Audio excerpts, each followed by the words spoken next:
Hola a todos y bienvenidos a un nuevo episodio donde hablaremos sobre la acción humanitaria. Yo soy Andrea y como trabajadora humanitaria hoy te traigo un tema que para mí me parece fundamental para entender los orígenes de este sector, así como el nacimiento de algunas instituciones y organismos como las Naciones Unidas o las ONGs, y también para entender de dónde vienen algunas ideas preconcebidas que se tienen sobre este sector. Pero antes de nada, permitidme que os cuente un poco de mi historia. Cuando yo llegué a Sierra Leona con 23 años y sin tener ni idea de la locura a la que me acababa de apuntar, terminé viviendo durante un año en una aldea en este país mientras trabajaba con una universidad de aquella aldea y también con una fundación suiza que tenía el único centro de salud de la aldea y que también estaba construyendo un orfanato para huérfanos del ébola. Durante mi tiempo allí, trabajando con la fundación, yo asistí en diferentes cosas a la directora país, que sería como la jefa de la organización allí en la aldea. Y hubo un momento en el que la directora país, que estaba muy ocupada y a la que además le encantaba ponerme retos para ver si era capaz de manejarme, me pidió si podía asistir de parte suya y representando a la fundación a una reunión que se daría en la capital del país con otras diferentes organizaciones de salud para hablar de temas actuales y ver un poco la coordinación que se estaba llevando a cabo. Yo, contentísima por aquel voto de confianza, obviamente le dije que sí, que yo iba. Cuando llegué a aquella reunión llamada Clúster de Salud, no me enteré de absolutamente nada. Me dio la sensación de que yo era como Alicia en el País de las Maravillas. Yo acababa de abrir una puerta y había entrado en un mundo totalmente diferente del que no entendía nada de lo que estaba pasando y parecía que ni siquiera entendía el idioma en el que hablaban. Y fue en ese momento en el que me di cuenta de que el mundo de la cooperación, del desarrollo, de la acción humanitaria, de las ONGs, todo aquel mundo era mucho más grande de lo que yo jamás habría imaginado y de lo que yo había visto hasta ese momento. Y esto lo único que hizo fue que la curiosidad sobre aquel mundo me picara mucho.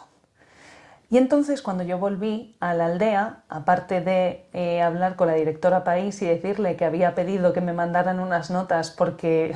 había sido imposible enterarme de nada, aunque hubiera hecho muchos esfuerzos por ello, por todos los tecnicismos que había en aquella reunión,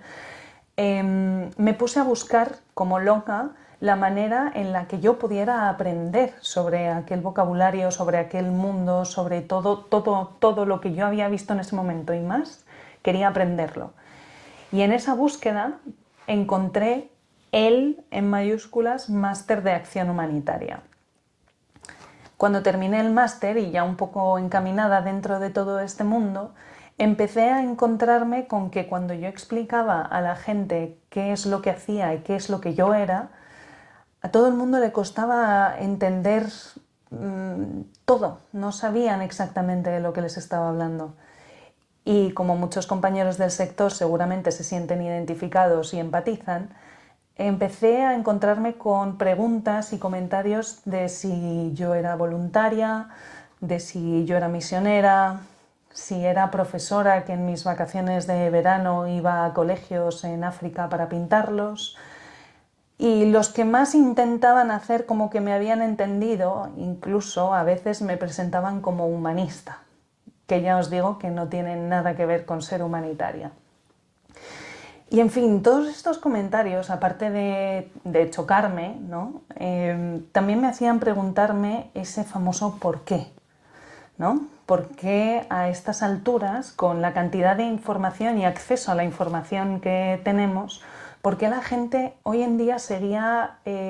pensando que nosotros éramos voluntarios, que éramos misioneros?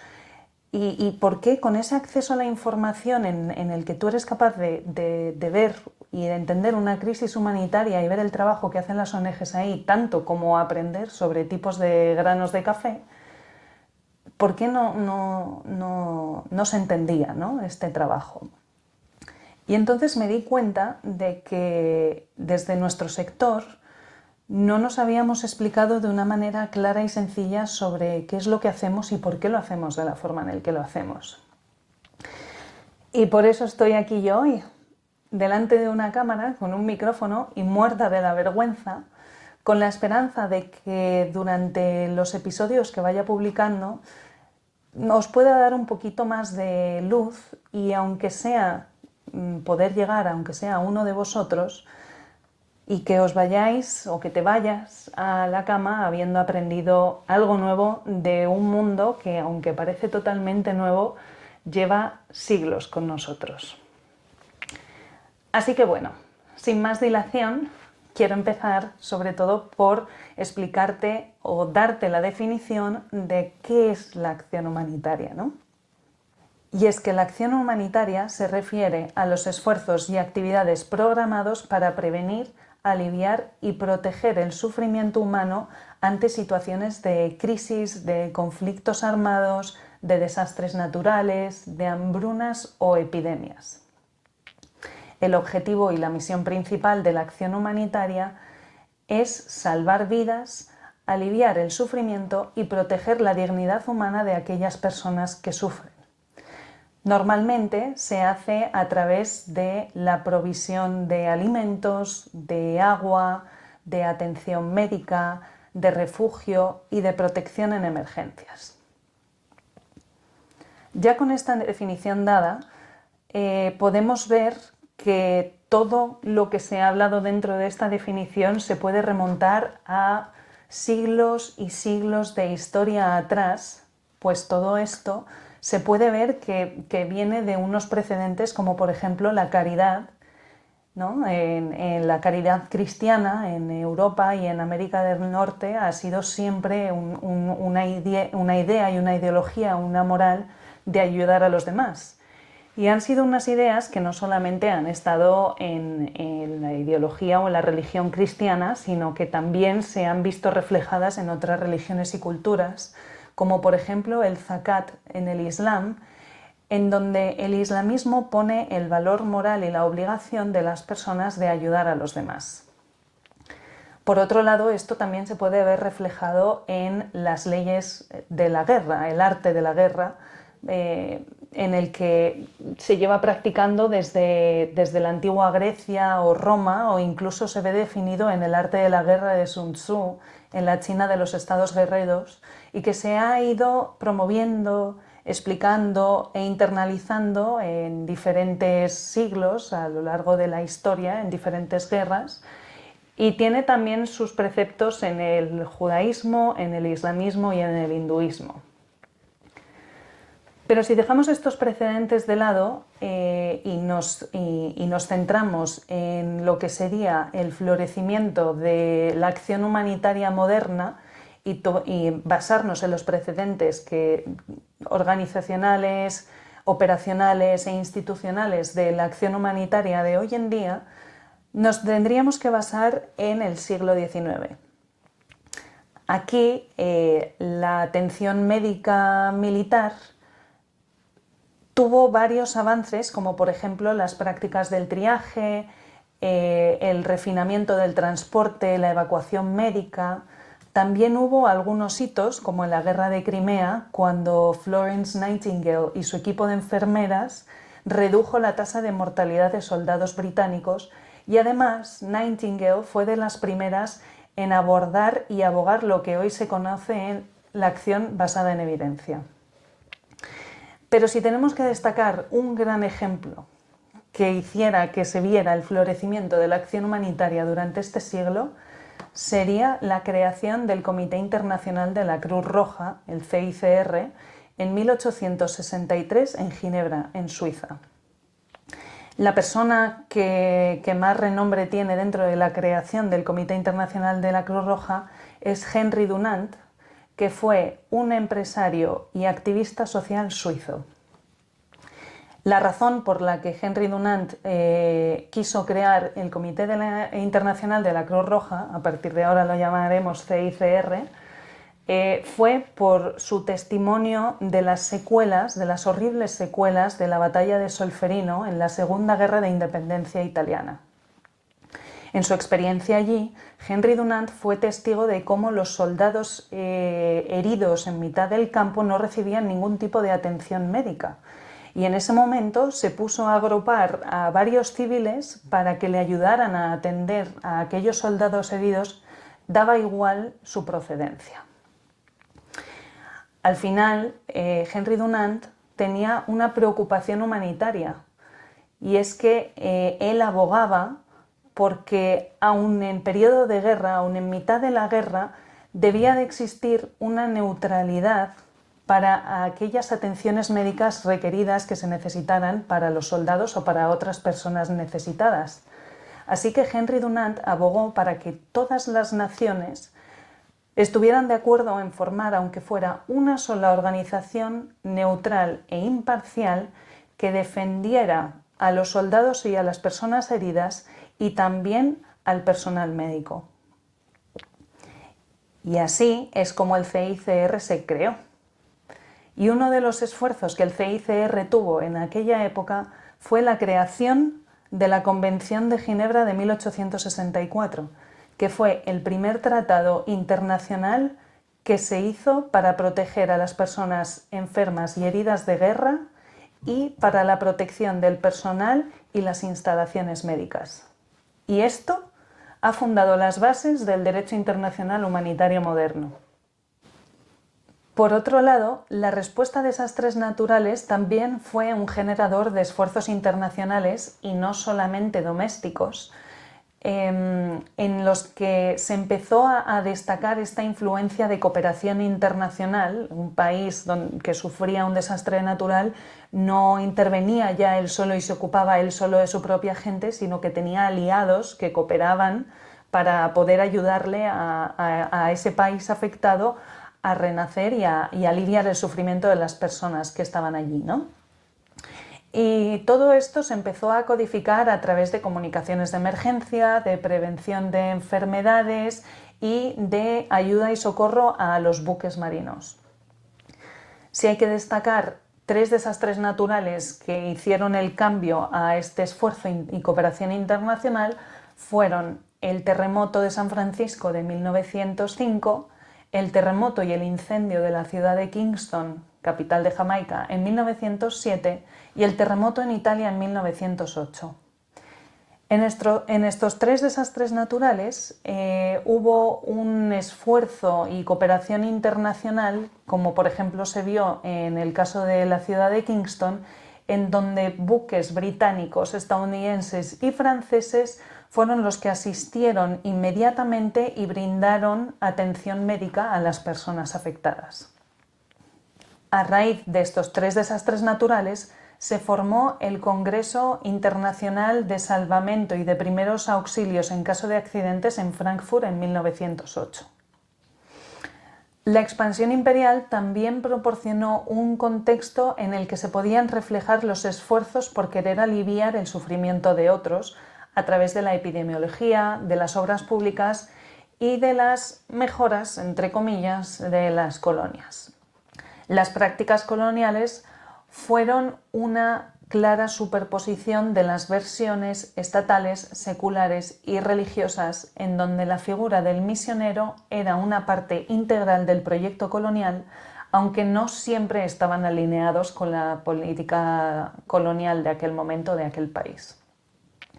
Aquí es donde se ve la primera definición de un trabajador humanitario de hoy en día, la figura del misionero. Y aunque el misionero, su objetivo principal era difundir la fe, en esta época también hacían lo que hoy se llaman los esfuerzos humanitarios, algunos de ellos. Entre estos esfuerzos humanitarios se incluían la educación, la ayuda sanitaria y médica, la protección de los derechos humanos y el alivio de la pobreza. En términos de educación, los misioneros fueron algunos de los primeros en construir escuelas en las colonias y en los países en vía de desarrollo en zonas donde no existía un sistema de educación formal. Dentro de estas escuelas proporcionaban educación no solamente en asignaturas de religión, sino que también hacían alfabetización, ciencias y otras asignaturas. Algunos ejemplos de educación que se pueden ver son, por ejemplo, las escuelas jesuitas en América Latina y en Asia, o las escuelas misioneras protestantes y luteranas en el continente africano. Muchos llevaron la medicina occidental a zonas donde no había un sistema formal de salud, ayudando en tema de construcción de hospitales, pero también apoyando con vacunas y formando a las poblaciones de allí en temas de higiene y protección de la salud. Algunos ejemplos que se pueden dar de esto son, por ejemplo, las misiones sanitarias de Londres en China, que construyeron muchos hospitales, o, por ejemplo, los misioneros católicos que construyeron varios centros de salud en África. Los misioneros a menudo abogaban por reformas sociales y por la protección de los pueblos indígenas. Durante esta época, muchos de ellos fueron críticos de la esclavitud de muchos de los pueblos y de la falta de humanidad hacia los pueblos indígenas. Si hay un claro ejemplo en el siglo XIX, fue un misionero escocés africano de nombre David Livingstone, que fue una figura religiosa y humanitaria que abogaba por la abolición de la esclavitud y la protección de los pueblos africanos. Como se puede ver, el trabajo humanitario de los misioneros de aquella época sentó las bases para lo que hoy se conoce como acción humanitaria contemporánea. Y además fueron pioneros en la idea de atender a las personas sin importar su fe y origen. Pero dejando a un lado la fe y la figura del misionero, las prácticas coloniales tenían y tienen una fuerte relación, aunque también compleja, con la acción humanitaria contemporánea. En India, situaciones como la hambruna, que se puede destacar la gran hambruna de 1876 al 78, generaron millones de muertes, y esto hizo que el gobierno británico, que era el gobierno de la colonia de la India en aquel momento, tuviera que tomar acciones para parar esta situación humanitaria, ¿no? Las hambrunas estaban dadas por diferentes factores, naturales como las sequías o las lluvias del monzón, pero también por factores socioeconómicos que estaban dados por las políticas coloniales, como por ejemplo los altos impuestos, la exportación de los cereales o la alta inseguridad alimentaria local. Todo esto hizo que se creara la Convención de la Hambruna en 1880 para poder investigar las causas de la hambruna y su alerta temprana, ¿no?, para prevenirlas. Y de esto nacieron los llamados códigos de hambruna. Y estos códigos de hambruna tienen una muy fuerte relación con la acción humanitaria de hoy en día. Los códigos de hambruna influyeron en los esfuerzos modernos por el alivio de la hambruna a través de la intervención gubernamental, así como también reflejan los mecanismos de alertas institucionalizados y esta prevención con alertas tempranas. Asimismo, mostraron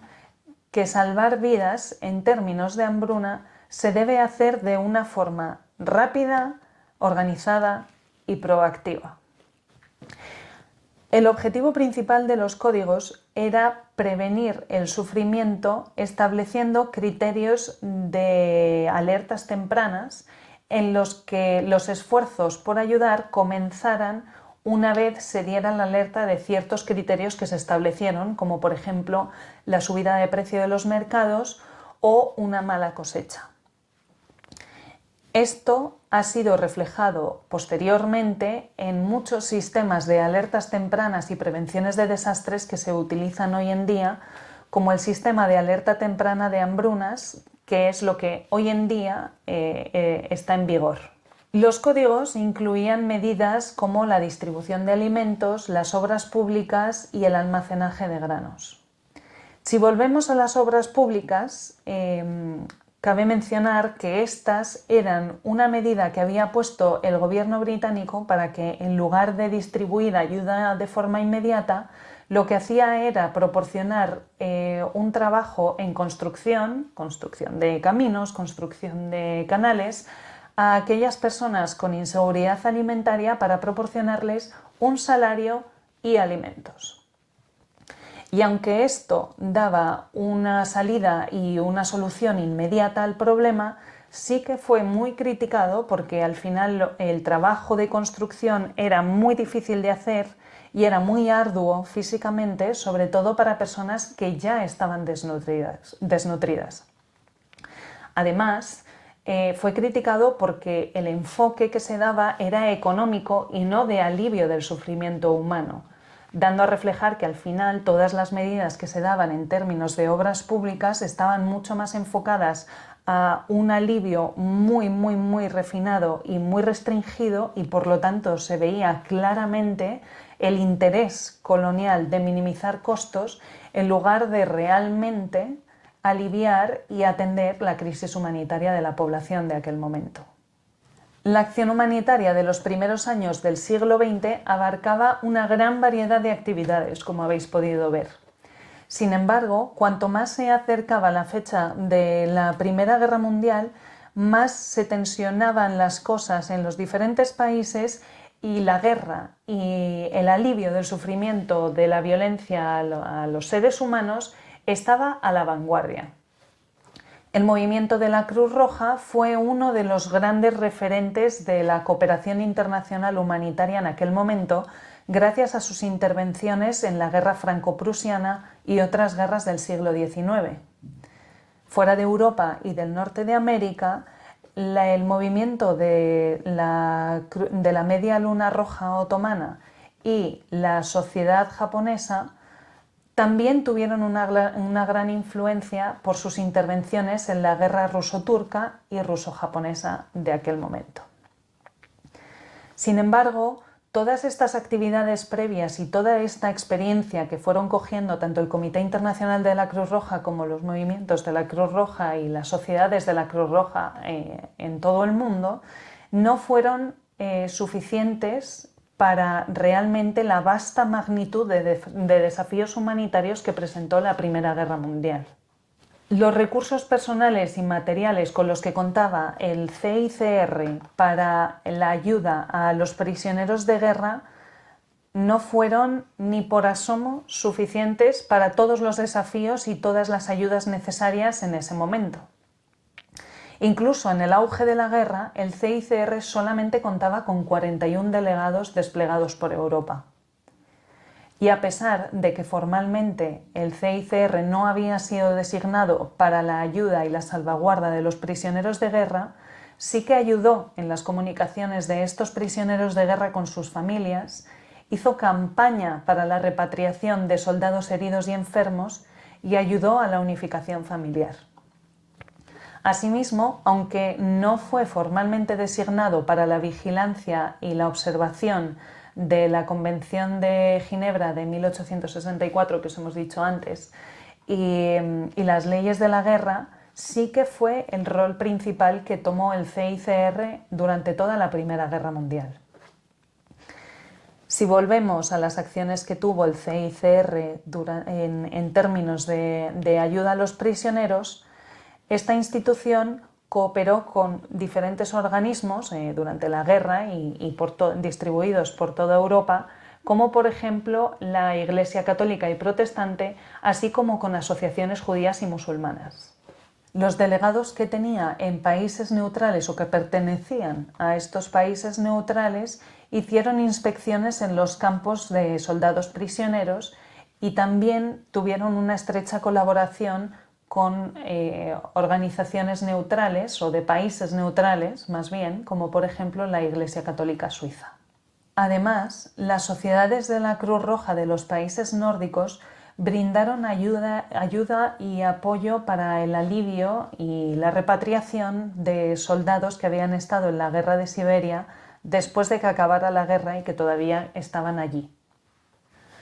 Y con esto podríamos resumir el primer bloque o la primera etapa del florecimiento de la acción humanitaria moderna, en donde, como habréis podido ver, ha habido mucho movimiento, tanto generado por la fe, pero también generado por el gobierno o políticas o incluso por personas particulares que han visto una necesidad humanitaria que no estaba cubierta en aquel momento, que han hecho florecer todas las bases de lo que hoy conocemos como la acción humanitaria moderna.